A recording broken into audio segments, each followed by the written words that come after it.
할렐루야. 감사합니다. 우리 묵도하심으로 2026년도 8월 셋째 주 주일예배 하나님 앞에 올려드리겠습니다. 묵도하시겠습니다.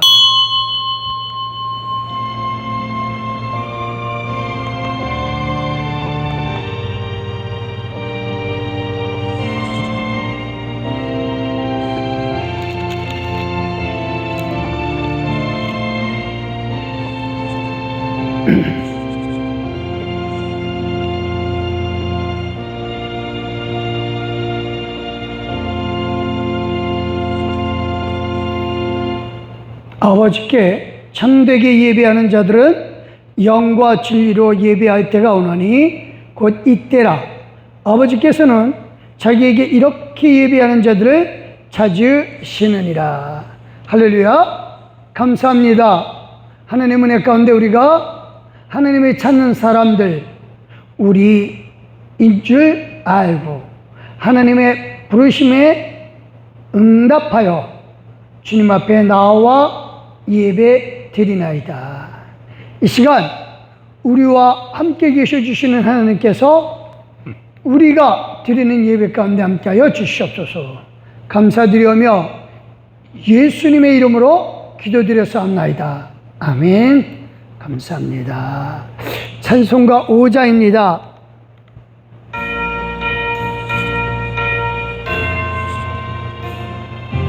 이 천지가 만물들아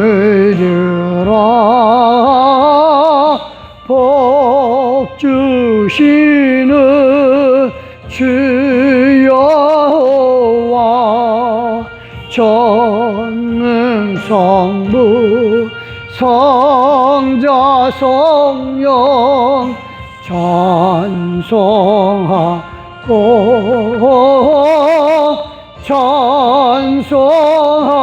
찬송하세. 아멘.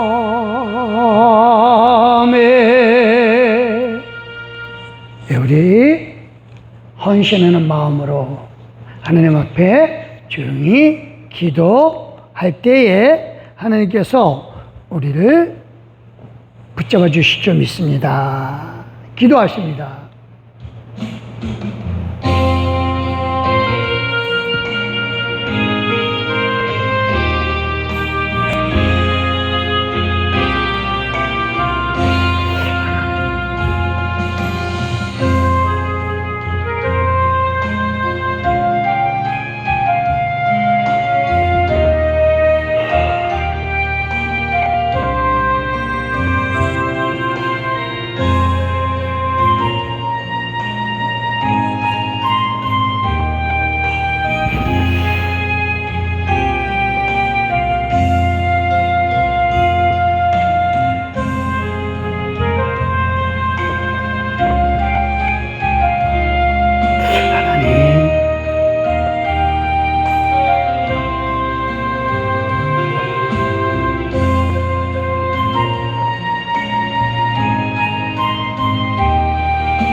하나님 아버지 감사합니다.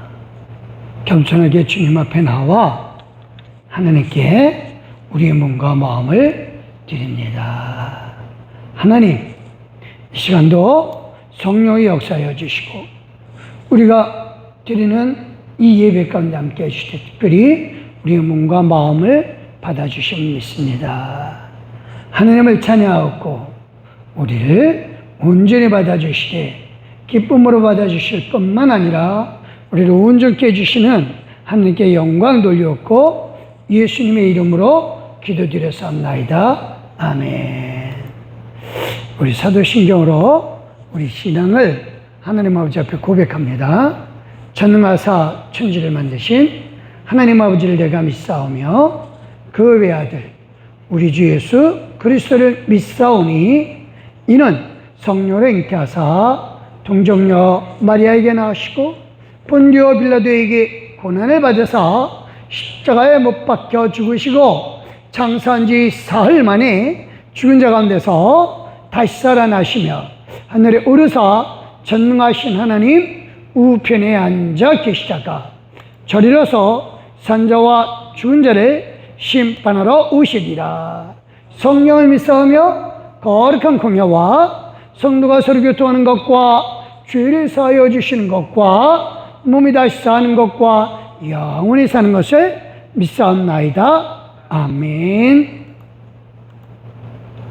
우리 성시교독 교독문 제45번 시편 103편의 말씀입니다. 제가 노란 줄을 읽을 테니 여러분들께서는 하얀 줄을 읽어주시면 되겠습니다. 받들어 읽겠습니다. 내 영혼아 여호와를 송축하라.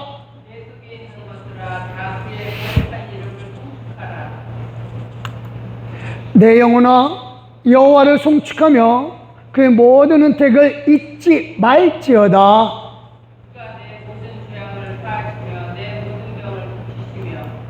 네 생명을 파멸해서 속량하시고 인자와 긍휼로 관을 씌우시며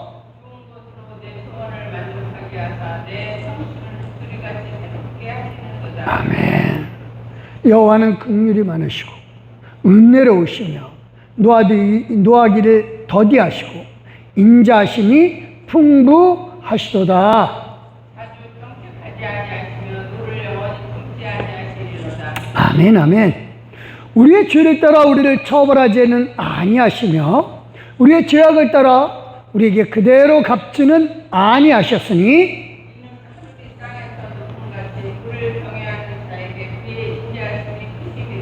아멘. 동해서에서 먼 곳같이 우리의 죄가를 우리에게서 멀리 옮기셨으며 아버지가 자식을 긍휼히 여김같이 여호와께서는 자기를 경외하는 자를 긍휼히 여기시나니 할렐루야. 다 같이요. 이는 그가 우리의 체질을 아시며 우리가 단지 먼지뿐임을 기억하심이로다. 아멘. 감사합니다. 예, 우리 하나님 앞에 찬송 올려드리겠습니다. 423자입니다.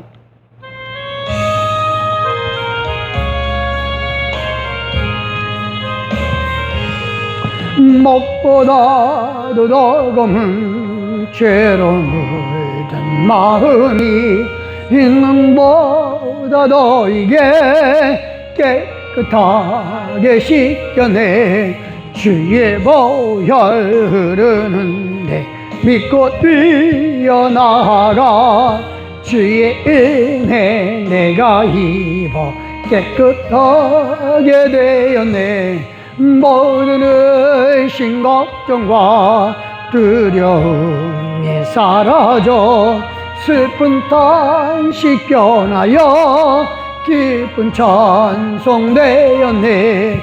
주의 보혈 흐르는데 믿고 뛰어나가 주의 은혜 내가 입어 깨끗하게 되었네. 실상복이 영화와 즐겨하던 모든 것 주를 믿는 내게는 분토만도 못하다. 주의 보혈 흐르는데 믿고 뛰어나가 주의 은혜 내가 입어 깨끗하게 되었네. 나의 모든 법에는 저 천국에 쌓였네. 나의 평생 자랑은 주의 십자가로다. 주의 보혈 흐르는데 믿고 뛰어나가 주의 은혜 내가 입어 깨끗하게 되었네.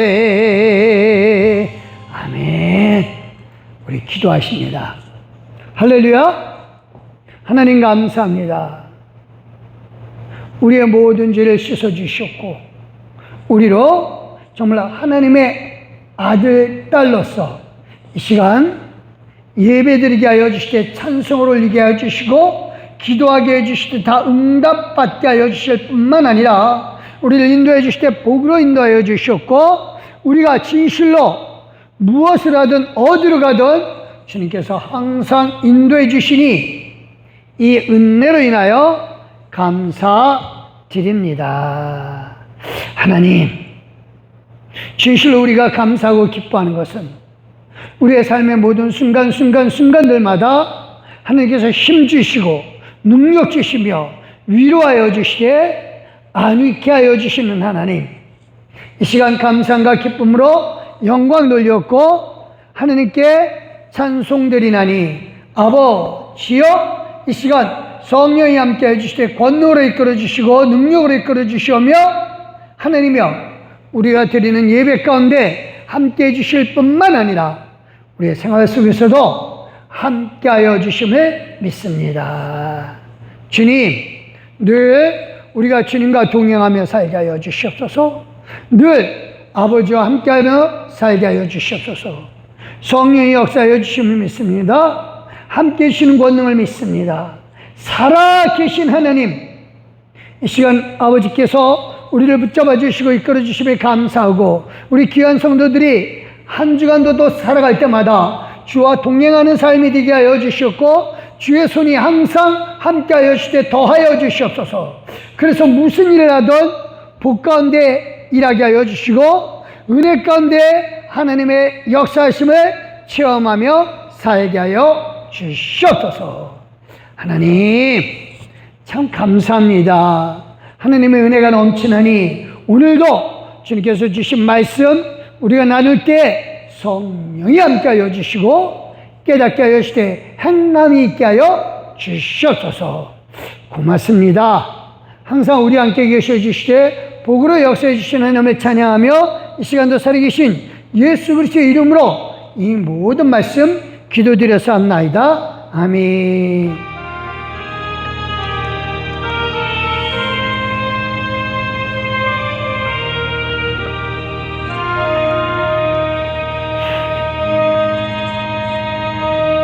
감사합니다.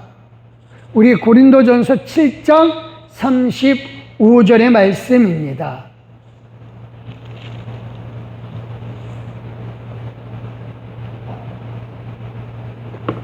신약 성경이고요. 271쪽 또는 2쪽에 있습니다. 예, 받들어 읽겠습니다. 내가 이것을 말하면 너의 유익을 위함이요 너희에게 올무를 노려함이 아니니 오직 너희로 하여금 이치에 합당하게 하여 흐트러짐이 없이 주를 섬기게 하려 함이라. 아멘. 421장 하나님 앞에 올려드리겠습니다. 내가 예수 믿고서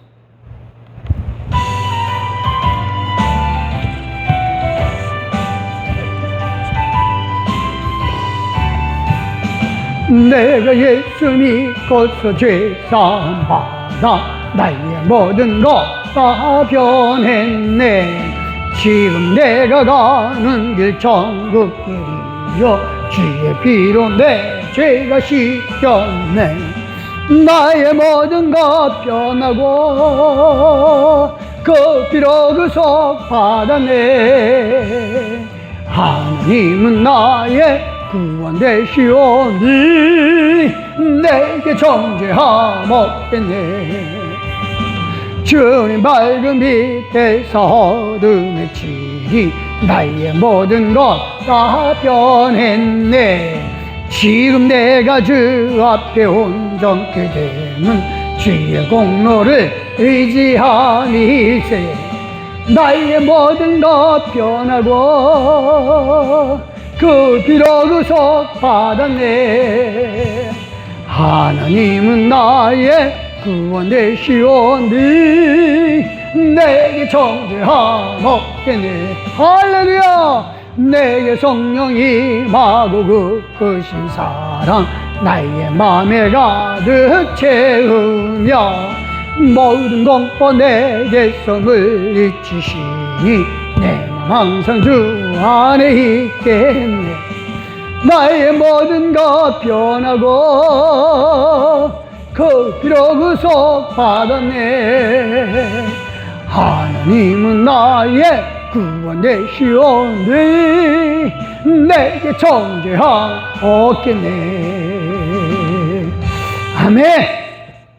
오늘 말씀, 이치에 맞는 합리적인 생활 하자. 예. 오늘 이치에 맞는 합리적인 생활, 이게 뭘까요? 이게 어떤 생활을 얘기를 할까요? 많이 믿는 사람들은 이제 이치에 맞는 합리적인 생활은 거기엔 기적도 없고 어떤 특별한 것도 없고 그냥 보통으로 있는 거다라고 생각할 수 있어요.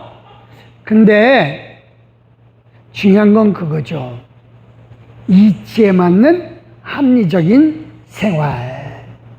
이게요, 우리에게 정말 필요한 겁니다. 정말 필요합니다. 그래서 오늘 좀 말씀을 나눌 때 이치에 맞는 합리적인 생활, 이거에 대해서 좀 말씀을 나누고자 합니다. 그래요. 우리 믿는 사람들은 때로는 기적도 필요하죠. 근데 그게 이치에 맞는 거예요. 그러니까 기적이 일어나는 것, 기도하면서 기적이 일어나는 것, 그거를 이치에 맞지 않다? 아니요.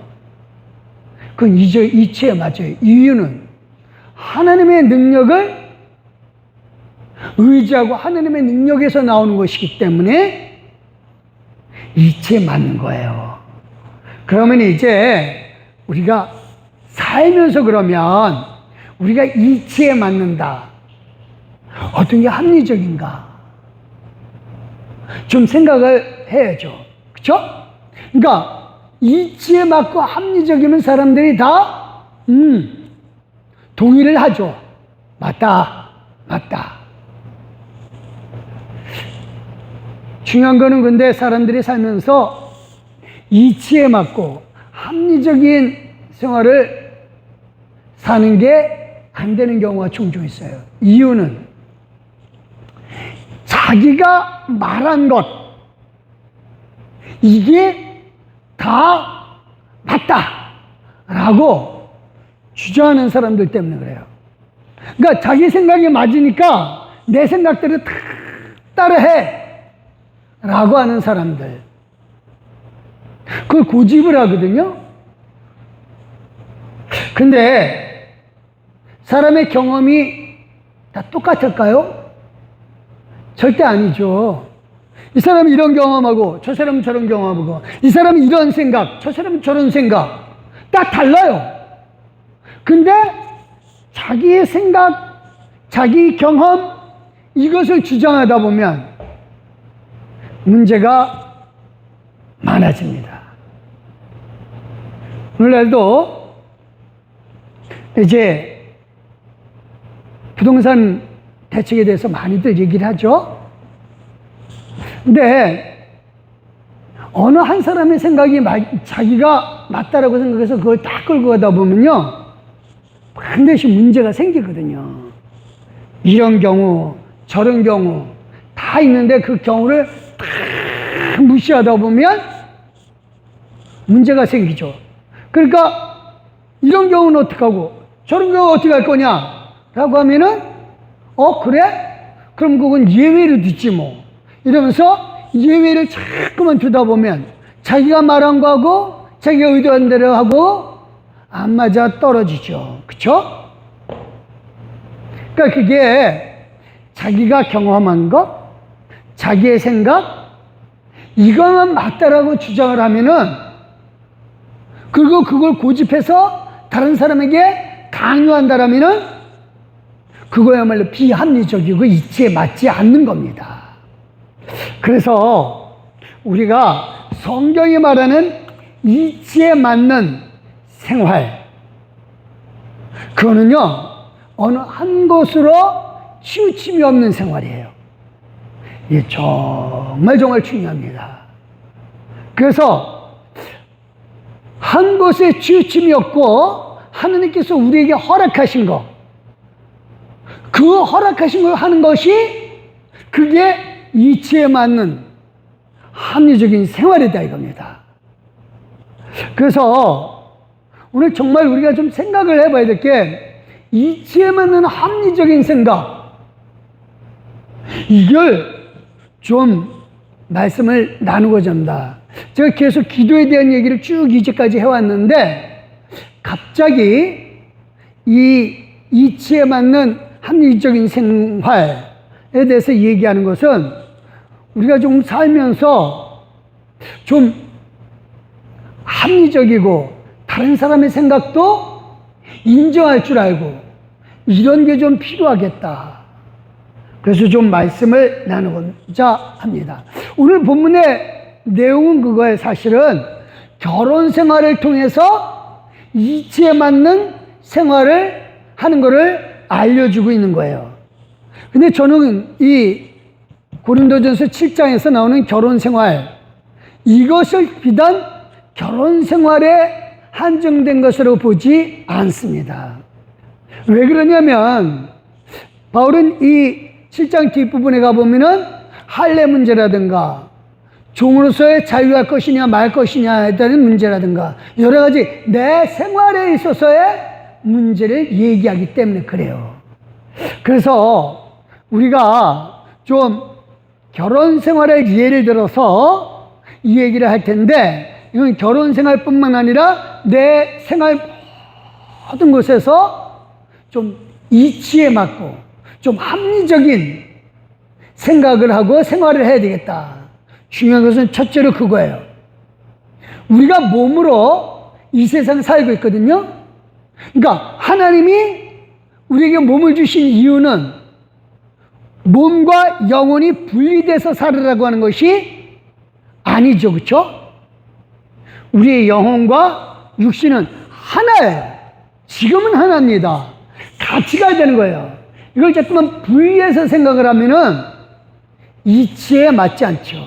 하나님은 우리 육신에다가 그의 생기를 불어넣어 주셨거든요.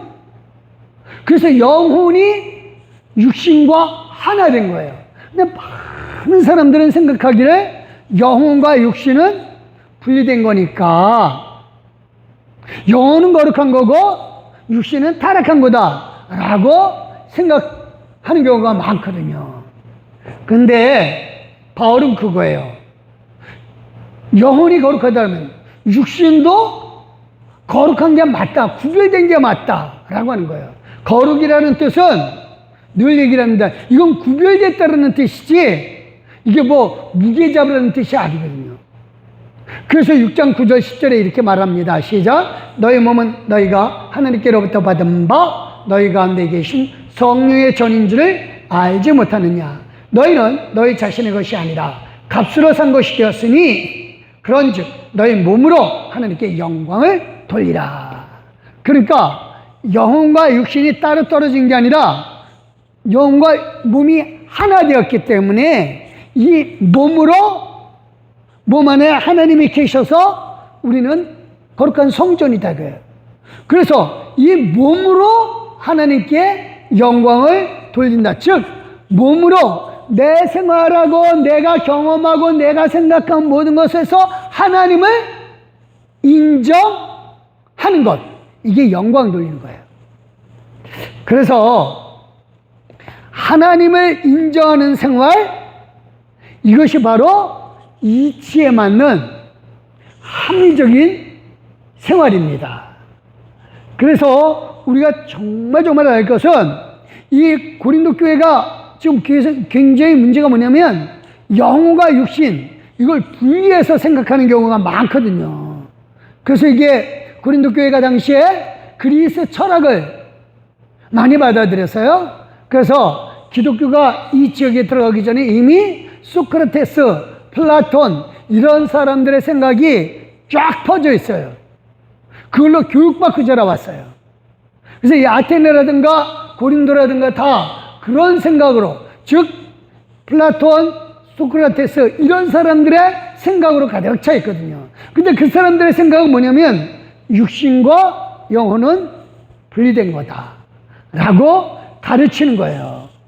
그런데 그래서 철학을 생각할 때 영혼의 이데아, 최고의 선, 최고의 행복, 이것을 따라가는 데 있어서 육신은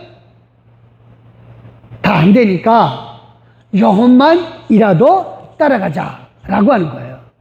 그러다 보니까 영혼과 육신이 분리된 생각을 하니까 극단적으로 나가요. 육신은 아무것도 아니야.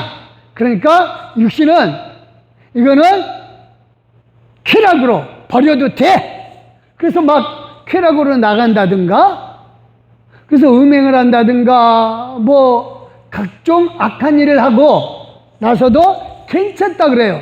영혼만 깨끗하면 된다라고 생각을 해요. 반대로 이 육신은 쳐서 복종을 시켜야 돼 라고 하면서 육신은 괴롭혀야 악한 생각을 안 하게 돼 라고 하면서 자꾸만 고행을 해요. 그래서 육신이 괴로우면 영혼이 맑아진다 이렇게 생각을 해요. 그런 생각으로 있으니까 몸과 영이 분리되어 있으니까 자꾸만 극단적으로 치우치게 됩니다. 이건 이치에 맞지 않아요. 하나님의 이치는 몸과 영이 하나 되는 생활, 이게 하나님이 우리에게 알려준 이치에 맞는 합리적인 생활입니다. 그래서 바울은 결혼 생활을 예를 들어요. 결혼 생활에서 이제 바울은 이때 고린도 교회에서 편지를 보냈거든요. 우리는 어떻게 해야 이 결혼 생활에서 살 수 있느냐? 결혼 생활이 혼자서 독신으로 지내는 게 거룩한 생활이냐? 아니면 결혼하면 거룩한 생활이 아니냐? 라고 하는 거죠. 그래서 바울은 이거예요. 1절에는 7장 1절에 보면 남자가 여자를 가까이 아니함이 좋으나 라고 해요. 이 얘기는 무슨 얘기예요? 이거는 그러니까 결혼해서 남자가 여자를 가까이 한다는 뜻은 만진다라는 뜻이에요. 원래 원뜻은 그거예요. 가까이라고 하는 뜻은 만진다 이거예요. 그러면 남자가 여자를 만지는 게 이게 부정한 거냐라고 하는 거죠. 결혼 생활이 부정한 거냐라고 하는 겁니다. 그래서 바울이 왜 이런 말을 하냐면 당시에 고린도 교회에서는 결혼하면 남자가 결혼하면 남자의 하나님께서 만들어주신 순수한 몸이 망가진다라고 생각을 해요. 그래서 이 천주교에서는 신부들이 결혼을 안 하죠. 근데 불교에서도 출가한다, 결혼하지 않는다라고 하는 것은 자기 육신을 고행으로 이끌어야 된다라고 하는 거죠. 그 둘 다 생각이 다른데 결론적으로 나타나는 모습은 독신이라고 하는 한 가지 모습으로 나타나요. 그러니까 불교에서 독신을 지내는 것은 이 육신을 고행시켜야 된다라고 하는 생각에서 독신을 지내는 거고, 천주교에서는 독신을 지내는 게, 신부가 독신을 지내는 이유가 우리는 세상과 구별된 그런 사람이다, 우리는 거룩한 사람이다 라고 하는, 그러니까 고행을 시킨다는 의미가 아니에요. 거룩이라고 하는. 그래서 우리는 거룩해야 되니까 그래서 결혼하지 말아야 된다라고 생각을 해요. 그러니까 둘 다 겉으로 나타나는 모습은 독신인데 그 근본의 생각은 다른 거죠. 근데 바울도 그런 얘기를 해요. 그렇게 구별된 생활을 하는 건 좋기는 하지만 뭐라 그래요? 그 다음에 7장 2절 3절 시작. 음행을 피하기 위하여 남자마다 자기 아내를 두고 여자마다 자기 남편을 두라. 남편은 그 아내에 대한 의무를 다하고 아내도 그 남편에게 그렇게 할지라. 그러니까 결국은 독신으로 지내다 보면 그러면 거기서 남자가 느끼는 모든 정욕들 이거 어떻게 할 거냐 이거죠. 그래서 천주교에서는 가진 방법을 다 써요. 약물을 먹는다든가 때로는 뭐 외로움을 달래기 위해서 술을 먹는다든가. 근데 그게 결국은 이루어지지 않거든요. 그러니까 중세 시대에도 많이 타락을 하게 됩니다. 지금도 증거를 감췄기 때문에 그렇지 많이 타락을 해요. 심지어 얼마 전에도 바티칸의 교주가 바티칸의 그 교황이 이 기독교 안에 자기 천주교 안에 성 문제에 대해서 굉장히 날카롭게 지적을 하거든요. 그런 이 불교도 마찬가지죠. 그러니까 바울은 얘기하는 게 그래 혼자 지낼 수 있는 거 그거 좋다. 그런 생각 좋다. 그걸 나쁘지는 않아요. 근데 문제는 뭐냐? 결국은 혼자 지내다 보면 음행하게 된다 이거죠. 그러면 이게 결과적으로 어떤 결과를 낳아요? 겉으로는 혼자 지내는 것 같은데 실제 생활은 죄 짓는 생활이죠. 그러니까 바울은 그런 거를 할 필요 없이 차라리 결혼을 하고 그 다음에 남편은 아내에 대한 아내도 남편에 대한 각자 의무를 다하라 이거죠. 여기에 재밌는 말이 있어요. 여기에 우리가 이 바울은 살면서 서로 음행을 피하기 위해서 같이 지내는데 그러다 보면 문제가 또 뭐겠냐면은 이제 나는 이번에는 금식을 하면서 거룩하게 지내야지. 결혼을 했지만 그렇지만 나는 거룩하게 지내야지. 그러면서 우리 방을 따로 씁시다 라고 해요. 따로 쓰자 이거예요. 그래야 우리가 이제 같이 앉아야 음행이 안 되는 거 아니냐라고 생각을 해요. 근데 바울은 이거에 대해서 이렇게 얘기합니다. 5절 시작. 서로 분방하지 말라라고 해요. 이유는 뭐냐? 이 분방이라는 말이 방을 나눠 쓴다, 나눈다라고 하는 말인데 이거는 의역이에요. 서로를 빼앗지 말라는 얘기예요. 뭐를? 의무를. 남편은 아내에 대한 의무, 아내는 남편에 대한 의무를 빼앗지 말라는 얘기예요. 그러니까 이거를 의무로 보고 같이 가라고 하는 것이죠. 그러니까 나는 거룩하고 그래서 내 생각이 맞으니까 상대방의 권리를 내가 빼앗아도 된다. 이런 생각은 버려라 이겁니다. 그러니까 바울이 얘기하는 게 이게 결혼 생활에 대한 것뿐만 아니라 모든 것에 있어서 마찬가지다 이거예요. 내 생각이 맞으니까 내가 다 나를 따르고 너희 생각은 틀렸다. 그거는 상대방의 생각을 빼앗는 거예요. 우리가 많은 경우에 이제 이 교회 안에서는 다 거룩해야 된다라고 해요. 그러면은 교회 바깥에서는 마음대로 살아도 되나요? 결국은 그건 이중적인 생각이에요. 이중적이고 위선자예요. 예수님 말씀하신 게 제일 싫어하는 게 바리새인들이 그런 이중적인 생활하는 게 제일 나쁘게 생각하거든요. 그래요. 오늘날 많은 사람들이 이 옷 입는 문제라든가 뭐 여러 가지를 따져요. 근데 물론 거의 헐벗다시피 하고 온다라면 문제가 되겠지만 합리적이고 이치에 맞고 그런 정도 옷이면 괜찮죠. 근데 막 고집을 해요. 어떤 교단에 가보면 막 여자는 무조건 치마를 입고 와야 된다 라고 막 강요하는 데가 많아요. 그럴 필요 없다 이거죠. 그래요. 또 강아지를 교회에 데려오는 거, 많은 사람들은 얘기를 해요. 어떻게 강아지를 교회에 데리고 오냐 막 모르는 사람들 있어요. 저도 들어봤어요 직접. 근데 저는 그건 아니라고 보거든요. 그러니까 각자의 생각을 다 인정을 해줘야죠. 내 생각이 맞으니까 넌 나를 따라. 이거는 뭐를 하는 것이다? 빼앗는 것이다. 그래서 이제 우리 생활에서도 굉장히 중요한 게 그겁니다. 내가 경험이 많으니까 내 생각대로 따라라. 아니죠. 아니죠. 이건 상대방이 판단할 권리를 빼앗는 겁니다. 이 분방하지 말라는 게 빼앗는다는 것이었었어요.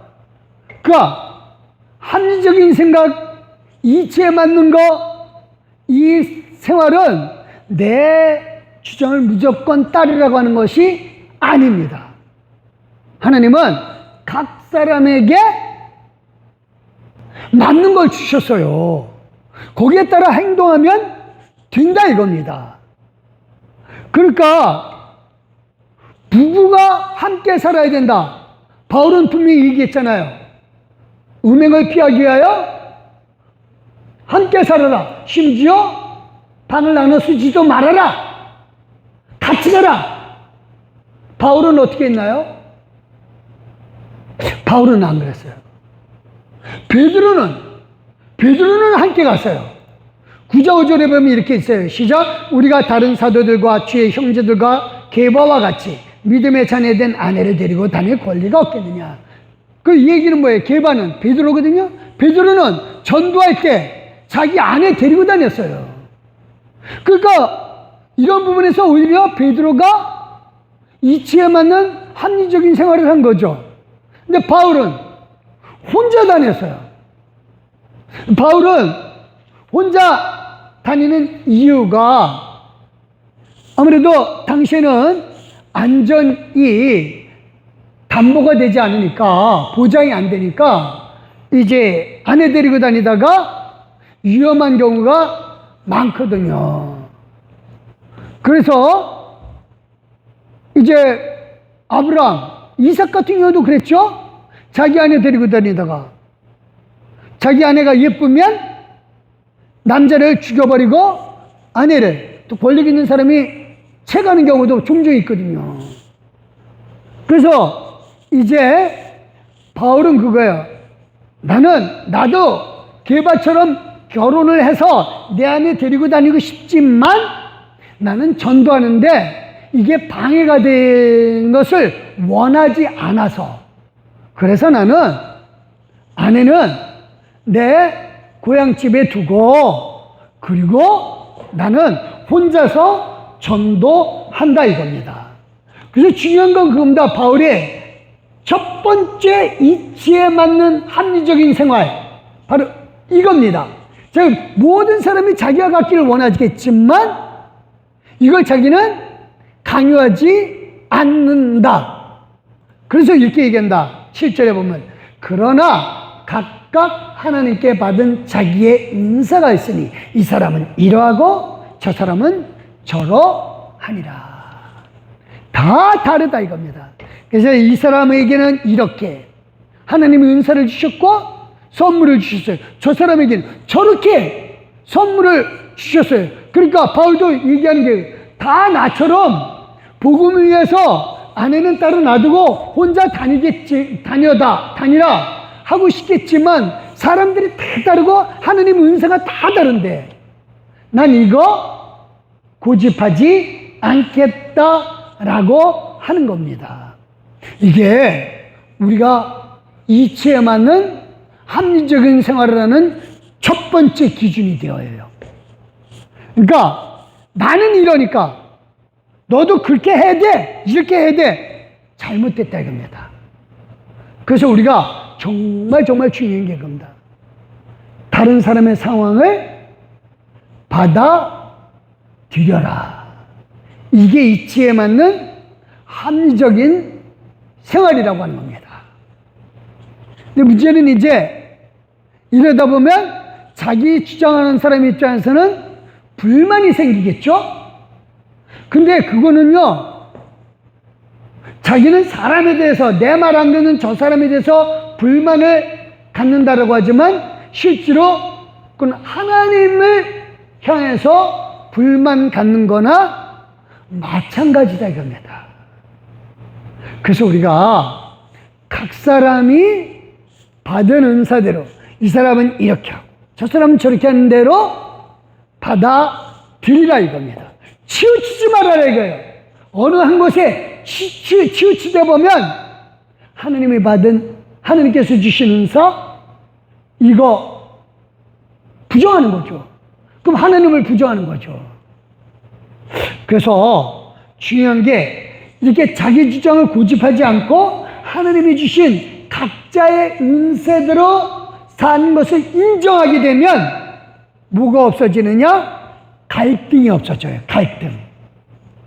그리고 갈등이 없어지면 뭐가 생겨요? 평화가 생겨요. 그러니까 이치에 맞는 생활은 그거예요. 갈등보다 뭐를 추구해요? 평화예요. 이게 정말 중요합니다. 그래서 결혼 문제도 그거예요. 과부가 되었던 그냥 그 사람 결혼을 했던 그대로 지내라 이거예요. 그대로. 근데 살다가 혼자 되는 경우 있잖아요. 그러면 정욕을 인해서 자기 자신과 갈등하면서 죄짓는 이보다는 차라리 결혼하는 게 낫다 이겁니다. 그리고 결혼한 사람은 이혼하지 말고, 뭐 이혼한다는 사람은 어떻게 하느냐? 그러면 혼자 지내든지 아니면 화합하든지 이렇게 하라 이거죠. 그래서 이렇게 말씀합니다. 10절 11절 시작. 결혼한 자들에게 내가 명하노니 명하는 자는 내가 아니요 주시라. 여자는 남편에게서 갈라서지 말고 만일 갈라섰으면 그대로 지내든지 다시 남편과 화합하든지 하라. 남편도 아내를 버리지 말라. 그러니까 바울의 기준은 그거예요. 하나님이 정해 주신 것 그대로 가되 갈라섰다, 이혼했다, 그러면 그거에 대해서 생각할 필요가 없다 이거예요. 갈라선 이유는 물론 배우자에 대한 불만 때문에 갈라섰겠지만, 그렇지만 갈랐을 때 자기는 죄가 없나요? 자기는 잘못한 게 없나요? 그러니까 바울은 얘기하는 게 그거예요. 그 사람도 잘못한 게 있겠지만 너도 잘못한 게 있지 않느냐. 그러니까 차라리 혼자 그대로 지내라. 만약에 재혼해서 산다 할 때 또 갈등이 안 일어나는 법 없다? 아니라 이거죠. 갈등이 또 일어난다 이겁니다. 그러니까 중요한 게 그겁니다. 가장 첫 번째 기준은 이치에 맞는 합리적인 생각은 하나님을 인정하는 거예요. 아까 그래서 하나님을 인정하는 의미에서 이제 하나님이 각 사람에게 주신 은사대로 이 사람은 이러하고 저 사람은 저 사람이라는 것을 인정하라. 즉 하나님이 주신 이 말씀을 그대로 따르라고 하는 것입니다. 거기서 화평의 길을 찾는 거예요. 화평의 길을. 그래서 정하는 규정은 단 하나예요. 말씀이에요. 말씀입니다. 기준은 딱 하나예요. 말씀이에요. 그래서 이제 살면서 계속 갈등이 있을 때 살아야 되느냐? 여기 내가 주시라 그러면서 갈라서지 말라. 남편도 아내를 버리지 말라. 그러면 계속 갈등 상태에서 그냥 쭉 가야 되느냐? 그건 아니라 이거예요. 그건 아니라고. 그래서 바울은 예를 드는 게 그거예요. 결혼했다가 자기가 예수님을 믿게 됐어요. 상대방은, 배우자는 안 믿어요. 그러면 여기서 막 갈등이 생기겠죠? 그래서 이제 안 믿는 배우자라도 나는 너 믿는 거 인정하겠다. 그러면서 서로 평화하면, 화평하면 그냥 가라 이거예요. 근데 내가 믿는다고 또 안 믿는 사람은, 상대방은, 배우자는 막 핍박을 하는 거죠. 그러면 어떻게 되는 얘기예요? 계속 갈등이 있을 때 어떻게 해요? 15절입니다. 진짜 혹 믿지 아니하는 자가 갈리거든 갈리게 하라. 형제나 자매나 이런 일에 구애될 것이 없느니라. 그러나 하나님은 화평 중에서 너희를 부르셨느니라. 그러니까 막 이 신앙생활 때문에 막 다투는 가정도 있거든요. 그럴 때 바울은 갈리거든 갈리게 하라. 이혼하게 되면 이혼해라 이거예요. 이게 결혼 생활에서 신앙생활의 문제냐? 또 여러 가지 이유도 있죠.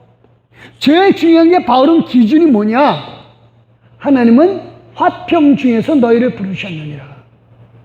그러니까 평화해야 한다라고 하는 겁니다.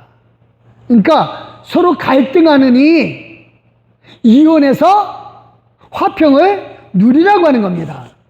그러니까 하느님의 말씀의 기준은 그거예요. 이혼하지 말라는 것이지만 결혼생활의 갈등의 연속이다. 그러면 이혼하라 이거죠. 이해가 되나요? 여기서 굉장히 중요한 기준이 딱 하나예요. 하나님은 갈등하느니 차라리 화평하라 이거예요. 그러니까 화평한 상태에서는 불신 남편 또는 불신 아내가 믿는 남편, 믿는 아내 사이에서 상대방의 신앙생활을 서로 인정을 해주면 그 갈등이 없으면 그냥 쭉 가는 거고, 이것 때문에 만약에 갈등이 일어난다, 그건 갈라서라 이거죠. 그러니까 성경 말씀이 이래서 합리적이라고 하는 거예요. 그게 이치에 맞는 거예요. 그러니까 우리는 이걸 잘 알아야 돼요. 많은 교회 사람들은 그 대부분 나한테 잘해주는 사람이 최고라고 생각을 하거든요. 근데 제일 중요한 게 내가 힘들 때 내 옆에 있어주는 사람이 최고예요. 살아보니까 그래요. 이게 정말 중요하거든요. 내가 힘들거나 즐거울 때 언제나 내 옆에 있어주는 사람, 이 사람이 최고지, 내가 힘들 때 떠나는 사람, 나한테 잘해준 사람, 내가 좋을 때 잘해주는 사람, 이런 사람은 최고의 사람이 아니에요. 최고의 사람은 뭐냐? 내가 힘들 때 내 옆에 있어주는 사람이죠. 부부관계도 마찬가지예요. 다툼이 있을 때, 잠깐 다툼이 있더라도 그래도 내 옆에 있어주는 사람이 최고죠. 그 사람이 최고입니다. 근데 다툰다고 해서 떠난다? 그러면 갈리거든 갈리게 하라 이거죠. 이거 제일 중요한 게 그겁니다. 다시 말씀드립니다. 성경은 항상 우리에게 가르쳐주는 게 화평이에요. 화평입니다. 그래서 이런 화평을 누리기 위해서 제일 중요한 게 걱정으로 마음이 갈라짐이 없는 생활이 제일 중요합니다. 중요한 건 그거예요. 아까도 얘기했듯이 이혼이냐 결혼이냐 따지는 것보다도 하나님이 내게 주신 은사대로 이 모습 이대로 사는 게 중요합니다. 그러니까 다르게 살려고 하다가 내 자신이든 다른 사람이든 갈등하지 마시고 하나님이 주신 그 모습대로 그대로 사는 거예요. 17절입니다. 시작. 오직 주께서 각 사람에게 나눠주신 대로 하나님이 각 사람을 부르신 그대로 행하라. 내가 모든 교회에서와 이와 같이, 모든 교회에서 이와 같이 명하노라 라고 하는 겁니다. 그러니까 그 모습 그대로 늘 얘기를 합니다. 우리는 하나님의 자녀예요. 그러니까 여호와라고 하는 뜻, 이거 가지고 한번 또 말씀 나눌 텐데, 여호와라는 뜻은 뭐다? 나는 나다. 그러니까 여호와가 됐든 야훼가 됐든 뭐 예호바가 됐든 뭐 상관없어요. 어떻게 부르든 상관이 없다 그랬어요. 왜? 부르는 방법은 이 세상에서 아무도 몰라요. 아무도 모릅니다. 그래서 뭐 어디 교단에서는 야훼가 맞다, 어느 교단에서는 여호와가 맞다, 싸울 필요 하나도 없어요. 둘 다 틀리니까. 여호와라든 예호바든 뭐 야훼든 이거는 상관이 없어요. 중요한 거는 그 뜻이 중요해요. 그 뜻은 뭐다? 나는 나다. 나는 스스로 있는 자다. 나는 나다. 그래서 하나님이 각 사람을 부르신 그대로 행한다라고 하는 건 그거예요. 너는 너대로 내가 만들었어. 그러니까 너답게 살아. 라고 하는 겁니다. 그래서 그 다음에 이제 바울이 할례자, 무할례자, 또 종, 이런 데에 대한 이야기를 합니다. 그래서 할례자로 받았을 때는 그대로 하고, 무할례자 있을 때 할례 받아야 되나 고민할 필요가 없다 이거야. 종으로 부름받았을 때도 마찬가지죠. 나 종으로 계속 살아야 되나? 아니라 이거예요. 자유할 기회가 있으면 또 자유하라 이거예요. 중요한 게 뭐예요? 기준은 항상 내 마음이 갈라서지 않기를 원하는 겁니다. 32절 시작. 너희가 염려 없기를 원하노라. 장가가지 않는 자는 죄를 염려하여 어찌하여야 주를 기쁘시게 할까 하되. 그래서 장가간 사람은 아내를 기쁘게 하고 하나님을 기쁘게 되고 둘 다 하다 보니까 마음이 갈라지네 막 이러면서 고민하는 사람, 그거 염려하지 말라 이거죠. 그래서 염려라고 하는 것이 그거예요. 메림나테에서 마음이 갈라지는 거예요. 그래서 결혼하는 거, 결혼하지 않는 거, 그거 내가 그걸로 갈등하지 말라 그래요. 있는 그대로 가라 이거예요. 내 마음이 편한 대로. 그래서 어느 날은 내가 결혼하지 말아야지 생각을 했다가도 어느 날 보니까 정말 내가 힘들 때 내 옆에 있어줘. 그런 사람이 있어요. 그리고 나도 그 사람이 굉장히 마음에 들어요. 그러면 결혼하는 거죠. 그러니까 나는 결혼해야지 또는 나는 결혼하지 말아야지 이런 갈등이 아니라 내 마음이 갈라지느냐 안 갈라지느냐, 이게 정말 중요합니다. 그래서 마음이 이제 결혼하지 않음으로 인해서 마음이 막 갈등이 생긴다. 그러면 차라리 결혼해버려라 이거예요. 근데 결혼하지 않는데도 마음이 갈등이 없어, 평안해. 그럼 결혼을 안 하면 되죠. 바울의 기준은 그거예요. 염려하지 말라. 마음이 갈라서지 말라 이겁니다. 염려가 그런 뜻이에요. 마음이 갈라서지 말라 이겁니다. 그래서 제일 중요한 기준 딱 하나 이겁니다. 35절 시작. 내가 이것을 말하면 너희의 유익을 위하며 너희에게 울무를 놓으려 함이 아니니 오직 너희로 하여금 이치에 합당하게 하여 흐트러짐이 없이 주를 섬기게 하려 함이라. 그래서 바울의 기준은 그거예요. 예수 믿고 결혼 생활을 해도 하나님 섬기는데 하나도 지장이 없다. 그럼 결혼하면 돼요. 근데 자기는 생각하기에 결혼 생활하는데 하면은 하나님 섬기는데 지장이 있을 것 같아. 그럼 결혼하지 않으면 되죠. 근데 내 마음이 어느 하나로 갈라서지 않는 것, 이게 정말 중요합니다. 그래서 이제 말씀 정리할게요. 우리 생활에서 대원칙은 뭐다? 하나님의 말씀입니다. 그러나 내게 갈등이 있고 마음에 갈라짐이 있다면 화평을 위해서 그 말씀의 원칙도 때로는 깨져요. 바울이 말했잖아요. 깨질 수 있다고. 갈라지지 않는 게 하나님의 원칙인데 그것도 깨질 수 있다고. 그래서 하나님이 우리에게 주신 원칙을 주신 이유는 그거예요. 우리를 속박하거나 가둬두려고 하는 것이 아니라 화평하기 위함이에요. 그래서 내 마음의 화평, 나와 가까이 있는 가족과의 화평, 이런 것이 있다면 그 말씀의 원칙도 깨져야죠. 그래서 말씀이 우리에게 원하는 바 딱 하나예요. 하나님 사랑, 이웃 사랑을 통해서 화평을 누리는 겁니다. 이런 화평을 누림이 우리 모두에게 있기를 예수 그리스도의 이름으로 축원드립니다. 기도하겠습니다. 하나님 아버지 감사합니다. 정말로 우리에게 큰 은혜를 주시고 이끌어 주신 하나님을 찬양합니다. 주님께서 우리에게 붙잡아 주시니 감사하고 은혜 가운데 함께하여 주시니 감사하되 내 모습 이대로를 인정해 주시고 내 모습 이대로를 만드신 분이 하나님이심을 믿습니다.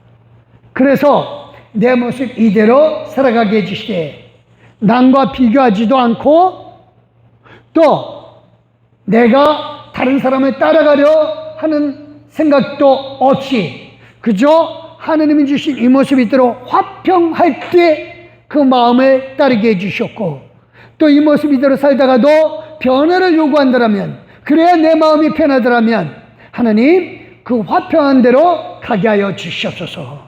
그래서 우리가 정하는 기준은 오직 하나님을 섬기는 것이요 말씀을 따르는 것이노니 이 하나님을 섬김에 말씀을 따름에 화평한 길로 찾아가게 하여 주시옵소서. 감사드립니다. 항상 우리 함께 계셔주시는 하나님께 찬양하고 감사드리며 이제는 우리 주 예수 그리스도의 은혜와 성부 하나님의 그 크신 사랑과 성령 하나님의 감화감동 교통으로 충만하심이 진실로 하나님께서 주신 이 모습 이대로 살면서 화평과 평화를 누림으로 말미암아 하나님께서 주신 은혜대로 살기를 결심하되 마음이 갈라짐이 없이 갈등이 없이 살아가기로 결심한 우리 귀한 성도들 머리 위에와 그 가정 온 식구들 머리 위에 이제부터 영원토록 함께 하시기를 살아계셔서 하나님과 우리를 화평하게 만드신 예수 그리스도의 이름으로 믿고 확신하며 축원합나이다. 아멘. 하나님 고맙습니다. 정말 고맙습니다. 감사합니다.